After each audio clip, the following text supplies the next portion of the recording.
Chapter 10. By tacit agreement, they passed the restaurant where they usually had their meals, and where there were always a number of their countrymen, and continuing their way in the twilight towards the Tiber, they crossed the bridge into the old Borgo quarters. In a corner by the Piazza San Pietro, there was a small trattoria, where they had dined after going to the Vatican, and they went there. They ate in silence. When she had finished, Jenny lit a cigarette and sat sipping her claret and rubbing her fingers with the fragrant tangerine peel. Hagen smoked, staring in front of him. They were almost alone in the place. "Would you like to read a letter I got from Seska the other day?" asked Jenny suddenly. "Yes, I saw there was a letter for you from her. From Stockholm, is it not?" "Yes, they are back there, and going to stay the winter." Jenny took the letter out of her bag and handed it to him. "My dear sweet Jenny mine, you must not be angry with me for not answering your last letter before. Every day I meant to write, but it never came off. I am so pleased that you are back in Rome and are working and have Gunnar to be with. We are back in Stockholm, living in the old place. It was quite impossible to stay in the cottage when it got cold.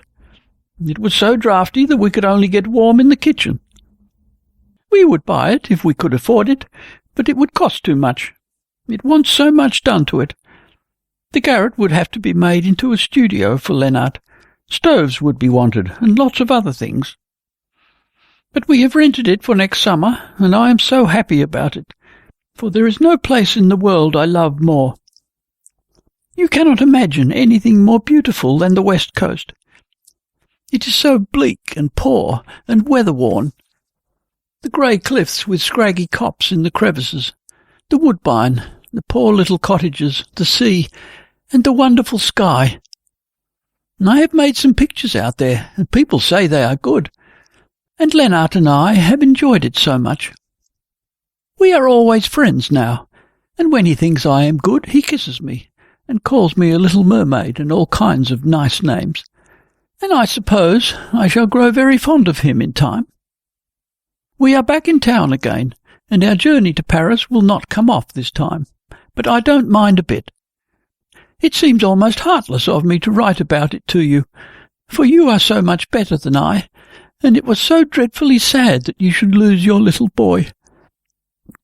And I don't think I really deserve to be so happy and get what I have wished for more than anything. But I am going to have a baby. I have only 5 months to wait. I could scarcely believe it at first, but now it is certain enough. I tried to hide it from Lennart as long as possible. You see, I was so ashamed of myself for having deceived him twice, and I was afraid of being mistaken. When he began to suspect it, I denied it at first, but I had to confess it later. I cannot realize that I am to have a little boy. Lennart says he would rather have another little Seska, but I think he says it only to console me beforehand, in case it is, for I am sure in his heart he wants a boy. However, if it is a girl, we shall be just as fond of her. And once we have got one child, we might get some more. I am so happy that I don't mind where we are, and I don't long for Paris. Fancy Mrs. L. asking me if I was not angry because the baby spoiled my journey abroad. Can you understand it? From a mother of 2 of the handsomest boys in the world. But they are not taken the slightest notice of, except when they are with us, and Lennart says she would willingly make a present of them. If I could afford it, I would take them, so that baby would have 2 darling big brothers to play with when he comes. And it will be such fun to show them their little cousin. They call me Auntie, you see. I think it is nice. But I must close now. Do you know, I am very pleased also, because Lennart cannot be jealous now, can he? And I don't think he ever will be any more, for he knows quite well that I have never been really fond of anybody but him. Do you think it unkind of me to write so much about this to you, and that I am so happy? I know you don't grudge me my luck. Remember me kindly to all my friends, to Gunnar first and foremost. You may tell him what I have written, if you like. Every good wish to yourself, and welcome to us next summer. Much love from your sincere and devoted little friend, Seska. P.S. I must add something. If it is a girl, she is going to be called Jenny. I don't mind what Lennart says. He sends his regards to you, by the way. Gunnar handed the letter back to Jenny, who put it in her pocket. I am so pleased, she said gently. I am glad there are some people who are happy. That feeling is something still left of my old self, even if there is nothing else. Instead of going back to the city, they crossed the piazza, walking in the direction of the church. The shadows fell coal-black onto the square in the moonlight. White light and night-black darkness played about ghost-like in one of the arcades. The other lay in complete obscurity, but for the row of statues on top. The front of the church was in shadow, but here and there the dome glittered like water. The two fountains sent their white jets sparkling and foaming towards the moon-blue sky. The water rose whirling in the air, splashing down again to the porphyry shelves to drop and trickle back into the basin. Gunnar and Jenny walked slowly in the shade of the arcade towards the church. Jenny, he said all of a sudden, in a perfectly cool and everyday voice, will you marry me? No, she answered after a pause, in a similar tone. I mean it. Yes, but surely you understand that I don't want to. I don't see why not. If I understood you rightly, you don't value your life very highly at present, and you entertain thoughts of suicide occasionally. As you feel so inconsolable in any case, why should you not marry me? I think you might try. Jenny shook her head. Thank you, Gunnar, but I think it would be taxing your friendship too heavily. She spoke in earnest. In the first place, you ought to understand that I cannot accept it, and in the second, that if you could make me accept you as a last resource, it would not be worth your troubling to reach out one of your little fingers to save me. It is not friendship. He hesitated a little. The truth is that I have got fond of you. It is not to save you, although I would do anything to help you, of course, but because I realize now that if anything happened to you, I don't know what I should do. I dare not think of it. There is nothing in the world I would not gladly do for you, because you are very dear to me. Oh, Gunnar, don't. She stopped and looked at him almost in fear. I know quite well you are not in love with me, but that need not prevent your marrying me. You say you are tired of everything and have nothing to live for, so why not try it? His voice grew more earnest, and he exclaimed, For I know that one day you will be fond of me. You could not help it, seeing how fond I am of you. You know that I have always been fond of you, she said seriously. But it is not a feeling you would be satisfied with in the long run. A strong and entire devotion is more than I can give. Not at all. We can all give that. Was I not convinced that I should never experience anything but little love affairs? In fact, I did not believe anything else existed. His voice sank. You are the first woman I have loved. She stood still and silent. I have never uttered that word to any woman before. I had a kind of reverence for it, but then I have never loved a woman before. I was always in love with something particular about them. The corners of Seska's mouth, for instance, when she smiled. Her unconscious coquetry. There was always one thing or another that took my fancy and inspired me to invent adventures about them. Adventures I wanted to experience. I fell in love with one woman because the first time I saw her, she wore a beautiful red silk dress, almost black in the folds, like the darkest of roses. I thought of her always in that dress. And with you, that time at Viterbo, you were so sweet, so gentle and reserved. And there was a glint in your eyes when the rest of us laughed, as if you would have liked to be merry with us, but dared not. That time, I was in love with the idea of seeing you gay and smiling. But I have never loved another human being till now. He turned his face from her, staring at the jet of water rising in the moonlight. And the new sensation in him rose too, inspiring him with new words which burst in ecstasy from his lips. I love you so much, Jenny, that everything else is of no account. I am not sorry you don't love me in return, for I know you will some day. I feel that my love is strong enough to make you return it. I have time to wait.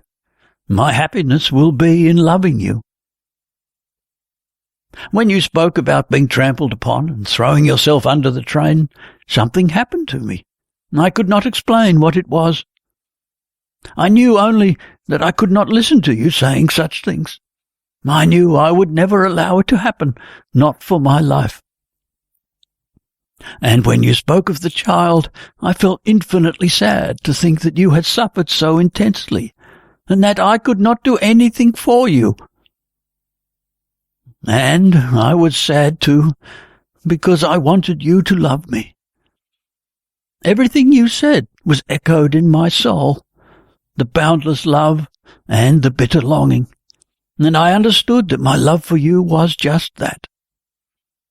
While we were in the trattoria and walking out here, it has grown more and more clear to me how much you are to me, how I love you, and it seems to me that it has always been so. All I know and remember of you is part of it. I understand now why I have been so depressed since you came here. It was because I saw how you suffered. You were so quiet and sad the first weeks, and then came those fits of dissipation. And I remember that day on the road to Warnemünde when you were crying against my shoulder. Everything that concerns you is part of my love for you. I know how it all happened with the other men you have known. The boy's father, too. You have talked and talked with them all about all you have been thinking, and there was no response to your words, even when you tried to make them realize what you felt, because they could not understand your mind. But I know it. All you have been telling me today and what you said to me that day in Warnemünde, you could not have told to anybody else, only to me, because I understand. Is it not so? She bent her head in surprised assent. It was true. I know that I alone understand you thoroughly. I know exactly what you are, and I love you as you are. If your mind were full of stains and bleeding wounds, I would love and kiss them until you were clean and well again. My love has no other purpose but to see you become what you always wanted to be, and must be, to feel happy. If you did ever so foolish a thing, I would only think you were ill, or that some strange influence had poisoned your mind. If you deceived me, or I found you lying drunk in the road, you would be my own darling Jenny just the same. Will you not be mine? Give yourself to me. Will you not come into my arms and let me hold you and make you happy and whole? I don't know now how quite to set about it, but my love will teach me, and every morning you will wake up less sad. Every day will seem a little brighter and warmer than the day before, and your sorrow less great. Let us go to Viterbo, or anywhere you like. Give yourself to me, and I will nurse you as if you were a sick child. When you are well again, you will have learnt to love me and to know that we two cannot live without each other. You are ill. You cannot look after yourself. Close your eyes and give me your hands. I will love you and make you well. I know I can do it. Jenny was leaning against a pillar. She turned her white face to him, smiling sadly. How can you imagine I would do such a great wrong and sin against God? You mean because you don't love me? But I tell you, it does not matter, because I know my love is such that you will end by returning it, when you have lived wrapped in it for a time. He seized her in his arms, covering her face with kisses. She made no resistance, but whispered, "Don't, Gunnar, please." He released her reluctantly. "Why may I not?" "Because it is you. I don't know if I should have minded if it had been anybody else for whom I did not care at all." Gunnar held her hand, and they walked up and down in the moonlight. "I understand. When you had the little boy, you thought your life had some aim and purpose again, after all these aimless years, because you loved him and you needed him. When he died, you became indifferent to everything, and considered yourself superfluous in the world." Jenny nodded. "There are few people I care for enough to be sorry if I knew them in distress, and glad if all was well with them. But I myself cannot add either to their sorrow or to their joy. It has always been so, and one of the reasons why I was unhappy and filled with longing was just that my life was spent without making anybody happy. My sole wish and yearning was to make another being happy. I have always believed in that as the greatest blessing in life. You spoke of the joy of work. To me, it never seemed enough, and it is very selfish besides, because the greatest joy and satisfaction of it is yours alone. You cannot share it with anybody else. Unless you can share your happiness with others, you lose the great possible joy. When you are quite young and feel strongly that you are selfish, perhaps, sometimes. I have felt it myself when I have reached a step nearer my goal, but as a rule it is only the abnormal beings who amass riches for any other purpose than spending. A woman's life is useless to my mind if she is not the joy of somebody else, and I have never been that. I have only caused sorrow. The little happiness I have been able to give was only what anyone else could have given just as well. They have loved me only for what they imagined me to be, not for my real self. After my baby's death, I began to realize how fortunate it was there was nobody in the world who I could cause a really inconsolable grief. Nobody to whom I was indispensable. And now you tell me all this. You have always been the one person I least of all wanted to drag into my confused life. I have always been more fond of you, in a way, than of anyone else I know. I enjoyed our friendship so much because I thought that love and all it brings in its train could never come between us. You were good for it, I thought. Oh, how I wish it had never changed. To me, it seems now that it has never been different, he said gently. I love you, and you need me. I know I can make you happy again, and when I have done that, you will have made me happy. Jenny shook her head. If I had the least bit of faith in myself left, it would be different. I might have listened to you if I had not felt so keenly that I have done with life. You say you love me, but I know that what you think you love in me is destroyed, dead. It is the same old story. You are in love with some quality you dream that I possess, that I have before or might have acquired. But one day you would see me as I really am, and I should only have made you unhappy too. I should never look upon it as unhappiness, whatever my fate might be. You may not be aware of it yourself, but I know that in the state you are now, it only needs a touch for you to fall into something that would be madness. But I love you, and I can see all the way that has led you to it, and I would follow you to try and carry you back in my arms, because I love you in spite of all. As they stood by their doors in the dark passage, he took her hands. Jenny, rather than be alone, would you not like me to remain with you tonight? She looked at him with a curious smile. Oh, Jenny, he shook his head. I may come to you all the same. Would you be angry or sorry? I think I should be sorry, for your sake. No, do not come, Gunnar. I will not take your love when I know I could just as well give mine to anybody else. He laughed a little, half angrily, half sadly.